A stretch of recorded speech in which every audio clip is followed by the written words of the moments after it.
Hello friends, good morning. গৃহিণীর টুকিটাকি আরও একটি নতুন ব্লগে তোমাদের সবাইকে ওয়েলকাম। আশা করছি তোমরা সবাই ভালো আছো।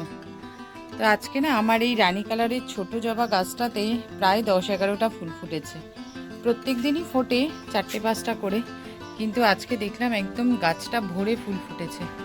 আর গাছটা লম্বা হয়ে গেছে প্রচুর পরিমাণে, কিন্তু ডাল কাটতে পারছি না শুধুমাত্র কুড়ির কারণে।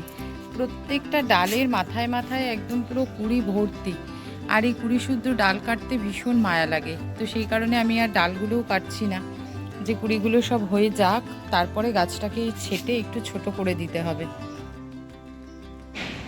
আজকে সকাল থেকেই একদম পুরো মেঘলা করে রয়েছে, রোদ্দুর ওঠেনি একটুও। আর বাইরেটা দেখে মনেও হচ্ছে না যে আজকে সারাদিনে আর রোদ্দুর উঠবে বলে। তো যাই হোক, ঘরের কাজকর্মগুলো এবারে এক এক করে সব সারতে লাগি। সেভাবে এখনও কাজকর্মে কিছু হাত লাগাইনি। জলখাবারটা খাওয়া হয়ে গেছে, এবারে যাব হচ্ছে রান্নাঘরে। চলে এসেছি রান্নাঘরে। আর আজকে রান্না করব হচ্ছে পমফ্রেট মাছ, আর করব হচ্ছে মোচা দিয়ে চিংড়ি মাছ। তো মোচাটা আগে থেকেই সেদ্ধ করা রয়েছে। মোচার জন্য আলুটা কেটে নিয়েছি, আর আলুটা ভাজতে ভাজতে মোচার মশলাটা করে নেব। প্রথমেই বসিয়েছি হচ্ছে মোচাটা। তো জিরে ফোড়ন দিয়ে দিয়েছিলাম হচ্ছে টুকরো করে কেটে রাখা আলুগুলো। আর এবারে দিয়ে দিলাম হচ্ছে আদা, জিরের গুঁড়ো আর লঙ্কার গুঁড়োটা একসাথে পেস্ট করা। মোচার জন্য কিন্তু আমি চিংড়ি মাছটাকে আলাদা করে ভাজিনি, চিংড়ি মাছটা এর সাথেই দিয়ে দেব, এই মশলার সাথেই একবারে কষিয়ে নেব। আমার আজকের ব্লগটা আমার যে সমস্ত নতুন বন্ধুরা দেখছো, তোমাদের যদি আমার আজকের ব্লগটা ভালো লেগে থাকে তো আমার চ্যানেলটা সাবস্ক্রাইব করার অনুরোধ রইল তোমাদের কাছে। আর আমার যে সমস্ত বন্ধুরা দিদি বোনেরা এই কাজটা অলরেডি করে দিয়েছো, তোমাদেরকে তো অসংখ্য অসংখ্য ধন্যবাদ। আর তোমাদের মিষ্টি মিষ্টি কমেন্টগুলো আমার পড়তে ভীষণ ভালো লাগে। আর তোমাদের মিষ্টি মিষ্টি কমেন্টগুলো পড়লে আমি সত্যি সত্যি মন থেকে ভীষণ উৎসাহিত হই। আমার ভীষণ ভালো লাগে তোমাদের ওই কমেন্টগুলো পড়তে। মোচাটা কিন্তু আমার হয়ে গেছে, আর শুকনো করব না, কারণ বেশি শুকনো করলে ভাতের সাথে খেতে ভালো লাগে না। তো সেই জন্য নামানোর আগে দিয়ে দিচ্ছি সামান্য একটু ঘি, আর দেবো হচ্ছে একটু গরম মশলা।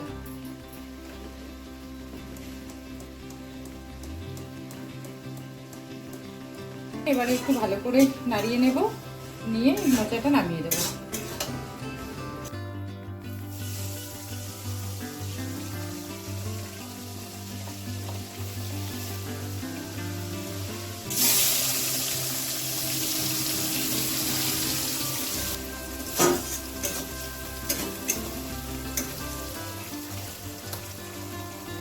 মাছগুলো ভাজা করে তুলে নিয়ে ওই তেলের মধ্যেই দিয়ে দিয়েছিলাম হচ্ছে পেঁয়াজ কুচি, আর পেঁয়াজ কুচিটা একটু ভাজা ভাজা করে নিয়ে এবারে দিয়ে দিলাম হচ্ছে সর্ষে বাটা। তবে মানে সর্ষেটা কিন্তু শুধু বাটা না, সর্ষের সাথে দেওয়া আছে হচ্ছে কয়েক কোয়া রসুন আর কাঁচা লঙ্কা। তো পমফ্রেট মাছটা তো একটা গন্ধ আছে, সেই গন্ধটার জন্য না পমফ্রেট মাছটা কিন্তু একটু পেঁয়াজ রসুন দিয়ে রান্না করলেই বেশি ভালো লাগে শুধু সর্ষে বাটার থেকে। নুন, হলুদ, মিষ্টি সমস্ত কিছু দিয়ে দিয়েছি সর্ষে বাটাটার মধ্যে। আর এবারে দিয়ে দিচ্ছি হচ্ছে জল। রান্নাটা আমার হয়ে গেছে। এই হচ্ছে পমফ্রেট মাছ, আর এই যে এই হচ্ছে মোচা।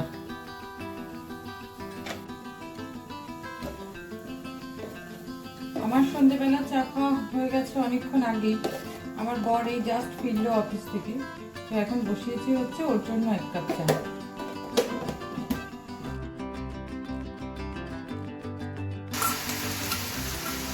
Hello friends, good morning. গৃহিণীর টুকিটাকি আরও একটি নতুন ব্লগে তোমাদের সবাইকে ওয়েলকাম। আশা করছি তোমরা সবাই ভালো আছো। তো আমি সকালবেলা উঠে পড়েছি, মিনিট 15-20 হলো। আর উঠেই আগে বানাচ্ছি হচ্ছে আমার ছেলের স্কুলের টিফিনটা। তো আজকে ওকে টিফিনে দেবো হচ্ছে এগ রোল, সেই কারণে এগ রোলটা বানিয়ে নিচ্ছি। একটু এগ রোলের রুটিটা একটু বড় করেই বানিয়েছি। হয়ে গেছে টিফিনটা রেডি। আর ওই বড় লম্বা একটা দিতে গেলে আমার টিফিন বক্সটাও ওরকম লম্বা বড় দরকার ছিল, তো সেই কারণে আমি মধ্যিখান থেকে কেটে দিলাম, যাতে আমার দিতেও সুবিধা হয় আর ওর খেতেও সুবিধা হবে।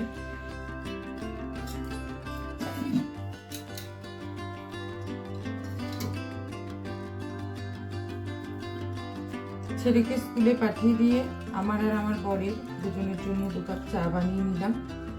চাটা খেয়ে নিয়ে তারপরে বাকি সমস্ত কাজে হাত লাগাবো। চাটা খেয়ে নিচের কাজকর্ম খানিকটা সেরে চলে এসেছি ওপরে জামা কাপড়গুলোকে নিয়ে। জামা কাপড়গুলো মেলবো।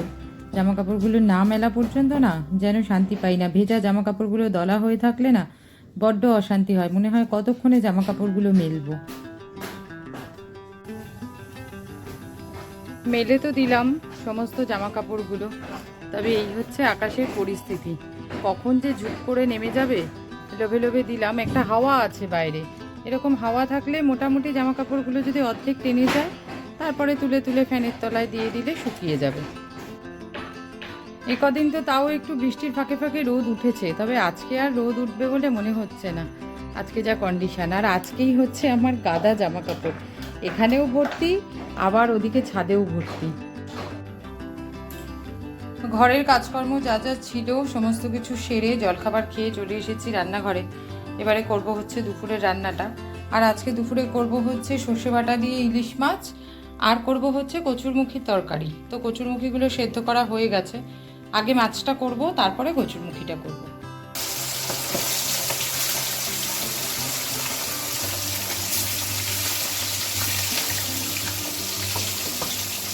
মাছগুলো সব ভাজা করে তুলে নিয়েছি, আর ইলিশ মাছ তো খুব বেশি ভাজা করা লাগে না, জাস্ট একটু এপিট ওপিট করেছি।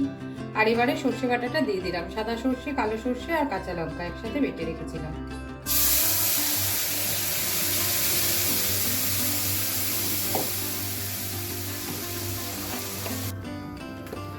দিয়ে দেবো এবারে নুন, হলুদ আর মিষ্টিটা। সকালবেলা কিন্তু ছাদে যে আমি জামা কাপড় মেলেছিলাম, ছাদে আর ওই ওপরে ড্রয়িং রুমের ওখানে যেখানটায় মেলি, খুব ভয় ভয় মেলেছিলাম। ভেবেছিলাম যে হয়তো খানিকক্ষণের মধ্যে যেই আবার সব তুলে ঘরে মেলতে হবে। তো যাই হোক, ঠাকুর ঠাকুর করে কিন্তু রোদ্দুর বেরিয়েছে, মোটামুটি আমার জামা কাপড়গুলো শুকিয়ে যাবে। বিছানার চাদর, শাড়ি টাড়ি এগুলো তো সব শুকিয়েই যাবে। বেরিয়েছে রোদ্দুর, তবে রোদ্দুরটা সেই রকম একটা তেজ নেই, তবে যা আছে মোটামুটি জামা কাপড়গুলো টেনে যাবে। তারপরে একটু তুলে ঘরে ফ্যানের তলায় দিয়ে দিলে শুকিয়ে যাবে। ইলিশ মাছটা আমার হয়ে গেছে, আর ইলিশ মাছ রান্না করতে তো একদমই বেশি সময় লাগে না। এবারে করব হচ্ছে কচুরমুখিটা। তো কচুরমুখিটা রান্না করতেও সময় লাগবে না, এই কালো জিরে ফোড়ন দিয়ে কচুরমুখিগুলো দিয়ে কাঁচা লঙ্কা চিড়ে দিয়ে নুন হলুদ মিষ্টি দিয়ে একটু নাড়ালেই হয়ে যাবে। আমার বাপের বাড়িতে কিন্তু এরকমভাবে কচুরমুখি কখনো রান্না করা হতো না। আমার বাপের বাড়িতে সবসময় কচুরমুখি ওই জিরে আদা বাটা দিয়ে রান্না করা হতো।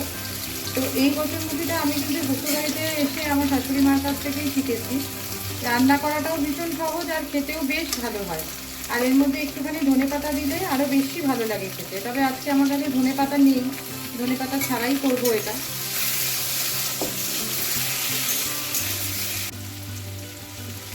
নুন মিষ্টি হলুদ কাঁচা লঙ্কা সমস্ত কিছু দিয়ে খুব ভালো করে নাড়িয়ে চাড়িয়ে নিয়েছি। এবারে সামান্য একটুখানি জল দেব, বেশি জল দেব না, তার কারণ যেহেতু কচুরমুখিটা আগের থেকেই সেদ্ধ করা রয়েছে, খুব বেশি জল দিলে কচুরমুখিটা একদম গলে যাবে। রান্নাটা কিন্তু আমার হয়ে গেছে বেশ খানিকক্ষণ আগেই। এই হচ্ছে কচুরমুখির তরকারি, আর এই হচ্ছে ইলিশ মাছ। গ্যাস মোছা, রান্নাঘর পরিষ্কার করা, ভাত করা সমস্ত কিছুই হয়ে গেছে। দুপুরের পর থেকে মধ্যখানে অনেকটা সময় কাটিয়ে তারপরে আবার তোমাদের সাথে দেখা করছি। এই জামা কাপড়গুলো ছিল, তো জামা কাপড়গুলো সব পাটি পাটি ভাঁজ করে নিচ্ছি, নিয়ে জামা কাপড়গুলো জায়গায় তুলবো, তুলে তারপরে যাব হচ্ছে রান্নাঘরের দিকে। রান্নাঘরে যেয়ে দেখবো যে কি কি কাজ আছে এখন করার মতন। আর জামা কাপড়গুলো ভাঁজ করার সাথে সাথে আমার আজকের ব্লগটা আমি এখানেই শেষ করছি। আমার আজকের ব্লগটা যদি তোমাদের ভালো লেগে থাকে তো একটা লাইক করে দিও, আর কমেন্ট করে অবশ্যই জানিও আমার ব্লগগুলো তোমাদের দেখতে কেমন লাগছে। যদি ভালো লেগে থাকে তো আমার চ্যানেলটা প্লিজ সাবস্ক্রাইব করে নিও। আজকের মতন টাটা, গুড নাইট। তোমাদের সাথে দেখা হচ্ছে আবার আরেকটা কোনো নতুন ব্লগে।